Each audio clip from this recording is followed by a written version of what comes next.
到年尾就有成堆節日同埋熱門活動接住嚟，海報需求即刻爆升。作為一個設計新手，又冇設計資源，一諗到要喺短時間內將幾張海報出嚟，都真係覺得頭都痛埋啊！究竟點算好呢？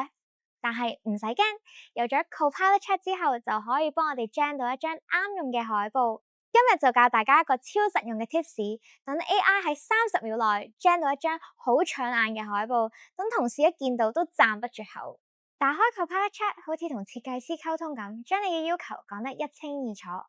第一步就係要講清楚使用情景，同 Copilot 講究竟呢一張海報係用喺邊度嘅，究竟係產品優惠、promotion 定係 event 嘅宣傳，因為使用情景係會好影響成張海報嘅風格㗎。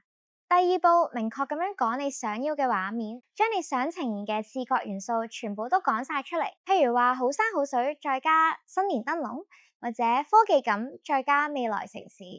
畫面講得越具體，佢 gen 出嚟嘅相亦都會越準確嘅，仲可以即刻 upload 產品嘅圖片，質感即刻提升。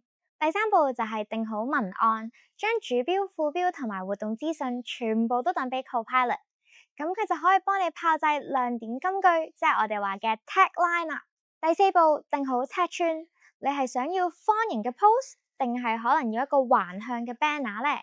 只要一句說話，無論咩尺寸都好， Copilot 就可以幫你搞掂晒佢啦。打幾隻字就可以 gen 到張海報出嚟，風格、文案、尺寸全部都啱晒。如果要轉風格嘅話，就唔使從頭嚟過嘅，俾幾個 keyword 就可以即刻轉畫風，緊貼你嘅行銷節奏。仲可以一個掣開編輯模式，加字、減字、刪背景或者加特效，都係一個掣就輕鬆完成。你知唔知？根據 Microsoft 同埋 LinkedIn 發佈嘅 Work Trend Index 2025，有76% 嘅香港公司領導層表示，預計喺未來12至18個月，將會用數碼勞動力去擴充人力資源，即係話 AI literacy 已經成為咗香港公司招募嘅基本條件。好消息係 Microsoft 新推出俾商務人士嘅免費 AI 應用技能認證、online 課程同埋考試，最快喺半日就已經可以完成啦。內容包括 AI 聊天自動化、智慧報告同埋 AI 工作流程等實用技能。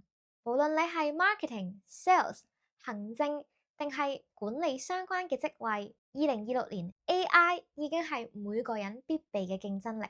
快啲去我哋嘅 official website 免費咁樣攞認證啦！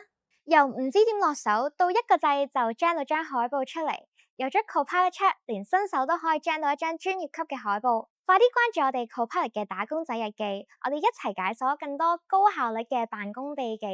我哋下次見啦！